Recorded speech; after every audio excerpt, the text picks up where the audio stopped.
أعوذ بالله من الشيطان الرجيم بسم الله الرحمن الرحيم السلام عليكم ورحمة الله وبركاته. Àlàáfíà Ọlọ́run kó bá gbogbo ẹ̀yin mùsùlùmí lọ́kùnrin lóbìnrin. Mo ń kí gbogbo yín lápapọ̀ wípé abáríkà jímọ̀ tèmi o. Mo sì ń bá wa bẹ Ọlọ́run wípé kó má fi èyí ṣe òpin jímọ̀ tá kí láyé. Kó má gba ìsìláàmù rẹ̀ lọ́wọ́ wa. Kó jẹ́ a ṣe pẹ́pẹ́pẹ́pẹ́. Kó jẹ́ a parí sí díẹ̀. Kó má gba ìmánì lọ́wọ́ wa àtọwọ́ gbogbo àwọn olólùfẹ́ wa náà. Ẹ wò ó di tí yẹn bá tó bọ́lọ́run pàdé kó tó mọ iyì àti dédé oríire tó ń ṣe pẹ̀lú Islam. Èèyàn ò lè mọ̀ tán látàyè yìí. Àmọ́ o látàyè yìí náà a mọ̀ rí gédégbé ìyàtọ̀ tí ó máa wà láàrin ẹni tó gbọ́ Ọlọ́run gbọ́, ẹni tó gba àlìkìyámọ̀ gbọ́ àtẹni tí ó gbà á gbọ́. Ìṣẹ̀mí wo ò dọ́gba o, ìṣẹ̀mí wo ò dọ́gba.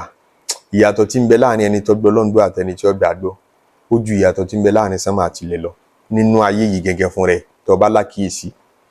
Ṣé ẹ rí ìgbàgbọ́ Ọlọ́run, ìgbàgbọ́ nínú Ọlọ́run pé Ọlọ́run kan bẹ tó ṣẹ̀dá mi tó yẹ kí n máa sìn tí ń sì padà jábọ̀ fún, àti ìgbàgbọ́ ọjọ́ kan yìí pé ń jábọ̀ fọ́lọ́run, ń rojọ́ gbogbo tí mo ṣe tó dá láyé, ń kẹsàn-án gbogbo tó bá kù díẹ̀ káàtó, lẹ́yìn ikú ìyà ń bẹ ń bẹ, lẹ́yìn ikú ìgbádùn ń bẹ ń bẹ. Ìgbàgbọ́ yẹn bẹ́ẹ̀ ṣe rò pé simple, ó make significant difference láàrin ìgbésí ayé ẹni tó gbàgbọ́ àtẹni tí ó gbàgbọ́. Ní fi mọ́ ṣòro tán bá láwọn fẹ́ kó ẹni tó nígbàgbọ́ yìí àtẹni tí ó gbàgbọ́ wọ́n fẹ́ kó wa sábẹ́ òfin kan náà, pé kófin ayé kan náà máa wá govern wa. Àwọn tó ń ṣòfin wọn ò ní lè wo perspective ẹni tó nígbàgbọ́ sínú òfin. Ẹni tí ó sì nígbàgbọ́ tá a bá ṣòfin ìgbàgbọ́ fún yóò mọ̀ rò pàǹdí òun lọ́wọ́, torí àgbọ́yé tiwa ojú táwa fi ń wo ayé yàtọ̀ sí tí òun fi ń wò. Òun ló bí ọ̀rọ̀ assisted suicide tá à ń discuss lẹ́nu. Èyí tí gbogbo onílàákàyè ti gbọdọ̀ mọ̀ pé ọ̀rọ̀ náà dáradára ni. Kẹ́ ẹ sọ pé ẹ fẹ́ ṣe é lófin, ẹ fẹ́ allow fún ẹnìkan àbí ìran kan nínú àwọn ènìyàn bóyá nítorí pé ìnira àbí àìsàn àìlera kan ń yọ lẹ́nu àbí nítorí ọjọ́ orí, ẹ wá fẹ́ legalize ẹ̀ fún pé ó lẹ́tọ̀ọ́ láti gbẹ̀mí ara ẹ̀. Kódà kó pè yín kánra yí pé ẹ jọ̀ọ́ ẹ ràn mí lọ́wọ́ láti gbẹ̀mí mi. Dókítọ̀ ẹ pa mí, ẹ̀yin ará ilé mi ẹ pa mí. Ó fẹ́ commit suicide, ó wá ní ẹ ràn òun lọ́wọ́ lérí ẹ̀, ẹ ṣe bóun ó ṣe kú. Ká máa wá rí nínú àwọn ìlú tá a rò pé wọ́n dàgbà nínú ọgbọ́n, wọ́n dàgbà nínú òye, àmọ́ wọn dàgbà nínú ìgbàgbọ́. Gbà táwọn ò mọ̀ pé àwọn jábọ̀ fọ́lọ́run kankan, àwọn ò mọ̀ pé àwọn kọ́ làwọn lẹ̀mí, àwọn ṣe bẹ́ẹ̀ lẹ̀mí lọ lẹ̀mí ara ẹ̀. Wípé so àwọn orí tó burú ń bẹ wọ́n ti ń fara mọ́ láwọn ìlú kan nígbà tí ń sọ̀rọ̀ yìí. Debate yìí ti wà nú ayé fún láti century tó ti kọjá ni o. Kódà láti àwọn ọdún míì náà, centuries míì náà tó jù bẹ́ẹ̀ lọ láti ráwọn example kọ̀ọ̀kan rú ẹ̀ ní tó ti lé ní 2000 years ago. But recently ọ̀pọ̀lọpọ̀ ìlú tó ti ṣòfin against kinní wọ̀nyí àwọn náà ti fẹ́ mọ yí òfin padà. Recent one ní tó ṣẹlẹ̀ last week ní ti England, tẹ́sí pé majority wọn ní parliament wọn support yìí pé yes, ẹni tí ń bá ń bẹ nínú ìnira àìsàn tó lágbára tí gbogbo ẹ̀yin tẹ́ nífẹ̀ẹ́ rẹ̀ náà rí nínú ìnira yẹn, tẹ́rù ń bà yín, tínú yín ń bàjẹ́ pé ha tànú ń ṣe yín, tó bá wà nínú ìnira bẹ́ẹ̀ tẹ́ tún ní expectation pé gbogbo tó kù tí ó lò láyé ò lè kọjú oṣù mẹ́fà. Èyí tẹ́ fi máa ní sùúrù kó jẹ̀rora àwọn oṣù mẹ́fà, ẹ lè terminate life ẹ̀ láti sìn, ẹ fi ṣàánú ẹ̀ ní al-qatlu rahim ni wọ́n ń pè. Wọ́n náà ń pè ní euthanasia, al-qatlu rahim, ẹ jẹ́ apá ká fi ṣàánú ẹ̀. Bó ṣe dàbí ìgbà pé ọ̀nà ìsìlétí ìjọmọlúàbí àtàánú ló débẹ̀, ọ̀ràn ńláńlá ni tí è ṣe kékeré nínú Islam. Olúwa ti sọ fáwọn pé wala taqtulu nafsa allati harrama Allahu illa bilhaq. Ẹ dúdọ̀ dán wò kí ẹ lè fẹ́ gba ẹ̀mí tọ́lọ̀ ń ṣe léwọ̀ tó bá ti yẹ̀ lẹ́yìn pé ó jẹ̀bi ikú àbáwọn ọ̀nà ẹ̀tọ́ tí Islam fi ilẹ̀ ń pé kẹ́ fi gbẹ̀mí èèyàn. Olúwa ti gáìdì àwa, Olúwa ti sọ bí a ṣe díìlì pẹ̀lú ẹ̀mí, ó dẹ̀ ti jáwọ́ ọmọ ipá wa kọlà lẹ̀mí tí ń bẹ lọ́rùn wa. Torí òfin àti ọ̀rọ̀ assisted suicide dúró lórí àwọn ìpìlẹ̀ṣẹ̀ṣẹ̀ kan, àwọn ìpìlẹ̀ṣẹ̀ṣẹ̀ yẹn gẹ́gẹ́ ló lòdì sí Islam. Ó dúró lórí ìpìlẹ̀ self determination nínú òfin, ń pé ẹni oníkálukú ènìyàn ọkùnrin obìnrin ni o, ó ní ẹ̀tọ́ láti determine nǹkan tóun fẹ́ fúnra òun. Ó lẹ́tọ̀ọ́ láti sọ pé mo fẹ́ gbáyé, ó lẹ́tọ̀ọ́ láti sọ pé mo fẹ́ fẹ́yàwó, mo fẹ́ lọ́kọ, mo fẹ́ kọ́lé, mo fẹ́ ralẹ̀. Ó lẹ́tọ̀ọ́ láti sọ pé n tó pè mí mo fẹ́ jẹun. Ó wá lẹ́tọ̀ọ́ láti sọ pé mo fẹ́ kú. Ẹ má dì lọ́wọ́, bẹ́ẹ̀ ṣe lè dì lọ́wọ́ mo fẹ́ ṣayé, ẹ ṣe dì lọ́wọ́ mo fẹ́ kú. Ẹjọ́ dájọ́ ń kó gbà tó ń kú ni.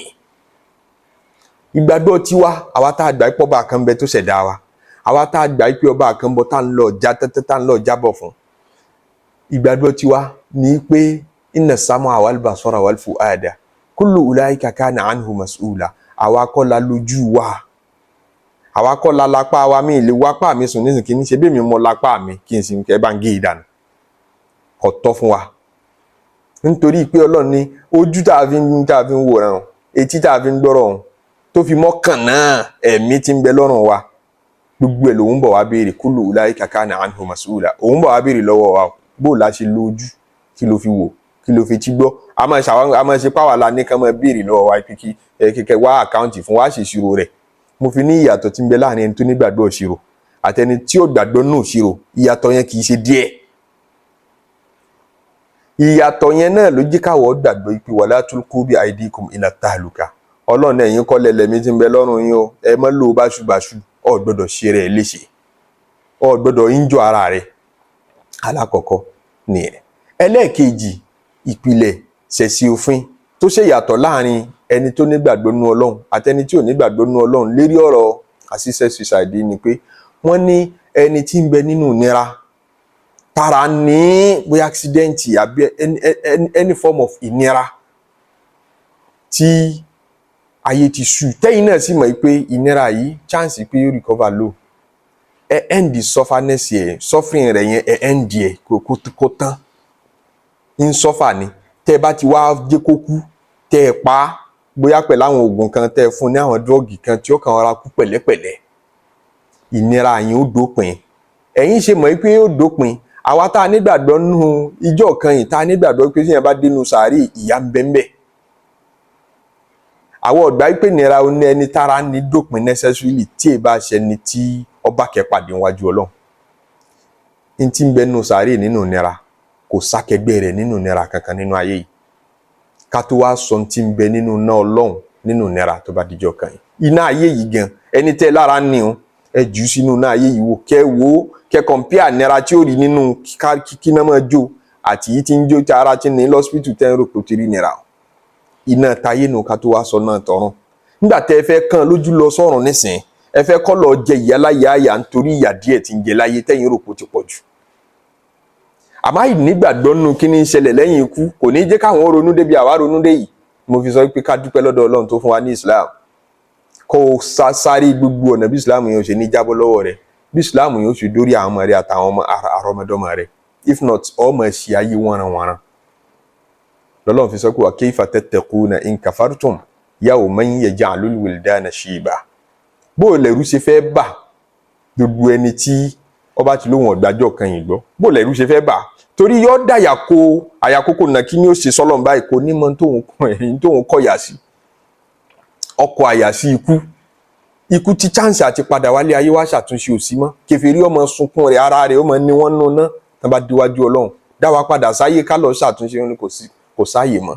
Kẹ́nìkan tó wá ní chance yẹn kò bá àṣejọ́ kan ló fi ní chance ọ̀hún láti túbá, kò sì tilẹ̀kùn táwọ́bà mara rẹ̀ kò ní ẹgbẹ̀mí mi fẹ́ dọ̀la. Ọ̀ràn tí ẹni tó bá commit irú ẹ̀dá kì í ṣe díẹ̀. Gbogbo ẹ̀yin tẹ́ bá ràn lọ́wọ́ lérí irú rẹ̀, ẹ ràn lọ́wọ́ lérí àgbákò, ẹ̀yin náà ṣàgbákò. Ìwọ dókítà tí wọ́n bá gbérú ẹ̀ wá sọ́dọ̀ rẹ̀, ṣé ẹ mọ̀ pé táwọn ìlú tó ga àwọn bá ti ń sọ dòfin, tán bá ti ń sọ dòfin wẹ́rẹ́wẹ́rẹ́ náà ní padà dọ́dọ̀ tàwa náà nílẹ̀ adúláwọ̀, àwọn là ń tọ̀ lẹ́yìn. Àwọn òfin tá ń lò náà àwọn la copy paste ẹ̀ lọ́dọ̀ wọn láfi tó ti gbọ́dọ̀ mọ́ bára wa sọ. Torí àwọn legal practitioners kan Nàìjíríà náà ti ń kọ articles, wọ́n ti ń debate matter yìí látọdún tó ti pẹ́.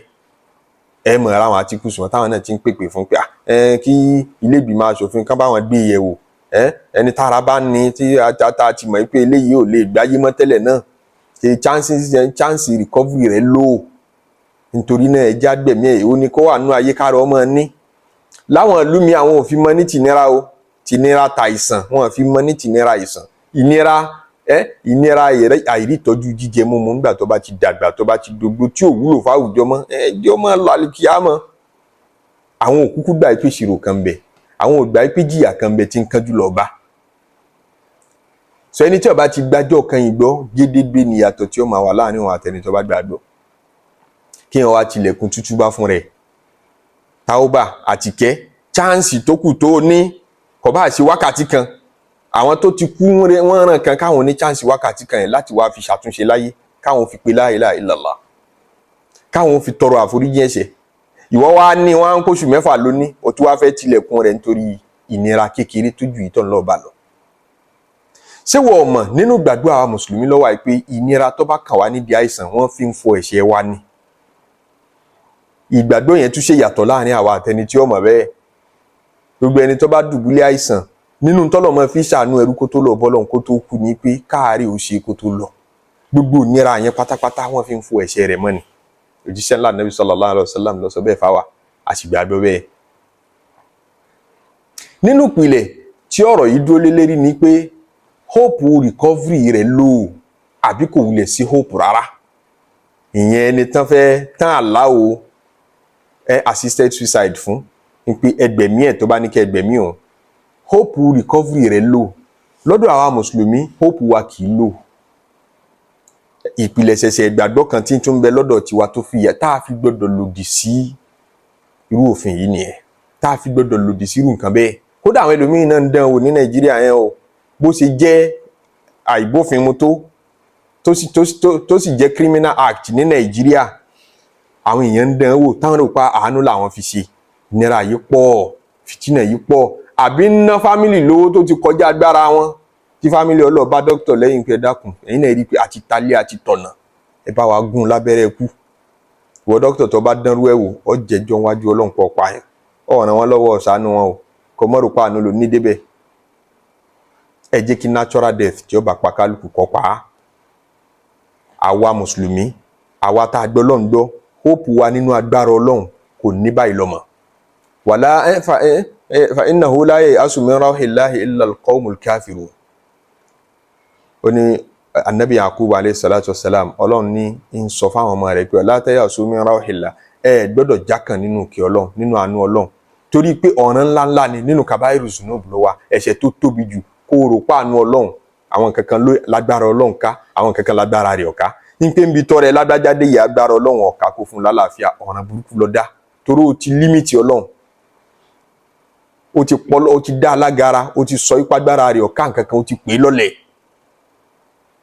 ìlòdì sí ìpìlẹ̀ ṣẹ̀ṣẹ̀ gbàgbọ́ ni kéèyàn sọ bẹ́ẹ̀ àbí kó rò bẹ́ẹ̀ sọlọ́run wa kam min sahihin mata min ghairi illatin mélòó ẹni tí ó ṣàárẹ̀ tí ó ṣàìsàn tó kàn sí ṣàdédé sùn tí ò jí mọ́ kí ló ṣẹlẹ̀ kí ló ṣe lágbájá ikú ló pa irú ikú o tó ti rẹ̀ tẹ́lẹ̀ nìkan kò ṣe wa kam min saqimin 'asha hina min ad-dahri àìmọye èèyàn tí wọ́n ti dájọ́ ọkú fún ní pé kò sóògùn ẹ̀ mọ́ kò sí ẹ mọ́ lọ palẹ̀ mọ́ kí ní ikú rẹ̀ kalẹ̀ tẹ́tí rò pé eléyìí ò lè lóṣù mẹ́fà láyé wọ́n ń kájọ́ fún 'asha hina min ad-dahri ó dẹ̀ ṣẹ̀mí gígùn kódà gbogbo ẹ̀yin tẹ̀ ń kájọ́ ẹ̀ tún wọnú sàárè ṣáájú rẹ̀ sáṣẹ̀ṣẹ̀ ń rírú rẹ̀ ni nínú ayé tẹ́fì mọ́ rò pé kí ẹ kánjú dẹ́mi ẹnìkan légbodò wọ́lá nàbí sallallahu alaihi wasallam wá sọ fún wa ìpè kana fi man kana qablakum rajulun ń bẹ nínú àwọn tó ti lu ayé yìí ṣáájú wa arákùnrin kan bihi jurhun òun náà lọ́gbẹ́ lára ni àìsàn ní ń dà láàmú àìsàn yẹn wá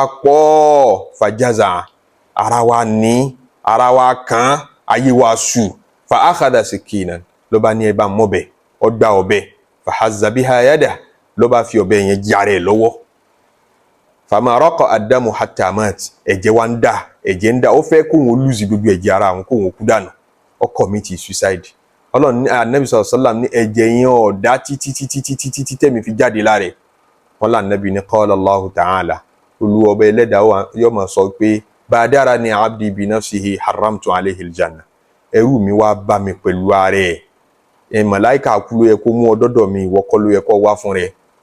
Access sọ́dọ̀ Ọlọ́run, màláìka kú ló yẹ kó mẹ́mí rẹ wá, ìwọ lọ wá jára rẹ gba ipò sáfẹ́ kúrò láyé. Haramtu alayhi aljanna, àti ara àlìjánà mi wọ̀ ó ti dèwọ̀ fún gbogbo ẹni bá commit suicide, àti gbogbo ọwọ́ tó bá lọ́wọ́ sí ó ti dá ọ̀nà tí èsì díẹ̀ torí ẹ̀mí tẹ́ gbẹ̀yìn kọ́lẹ̀ dáa.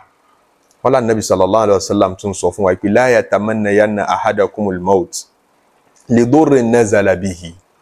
Ìnira ò gbọ́dọ̀ sọ̀kalẹ̀ síyàn, kò bá jẹ́ nítorí àìrí jẹ àìrí mu. Èrò ipò mo fẹ́ kú gan kọ́mọ tàn mọ́ rẹ̀ wọ́n tún ló ṣe é wọ̀ fún wa. Ká tàn mọ́ kú kìí ṣe pé kó parẹ́ ẹnìkan, kódà kó tún mọ́ ní lérò kó mọ́ ṣàdúrà pé Ọlọ́run pa mí. Wọ́n ní wọ́n kọ̀ bẹ́kọ̀ ìsìláàmù mú ká ṣe bẹ́ẹ̀.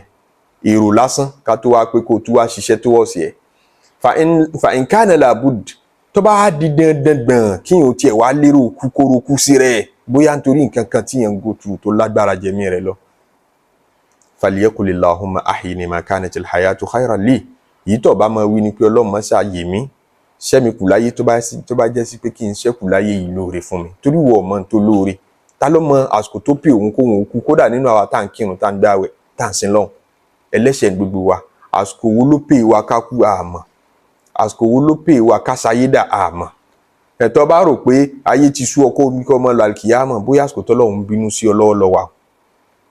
Nígbà tó bá sọ wọn kò àfi kẹ́mi mi ó gùn ní o dandan lọ́dọọdọ gùn, bóyá tó bá fayé lẹ̀ nísìnyí bóyá ó pè rẹ̀, bóyá àsìkò tọ́lọ́run yọ́nú sí ọ lọ́wọ́ yìí.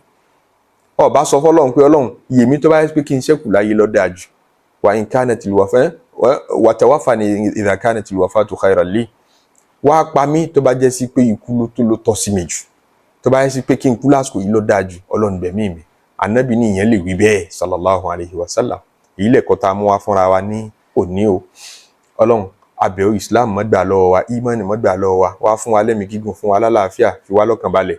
Èní ni Jímọ̀ má gbàgbé, gbogbo iṣẹ́ ọjọ́ Jímọ̀ ẹja tètè lọ Jímọ̀ ká ṣe salatu tó pọ̀ fún Ànábì sallallahu alayhi wa sallam. Subhana rabbika rabbil izzati amma yasifun wa salamun ala al mursalin walhamdulillahi rabbil alamin.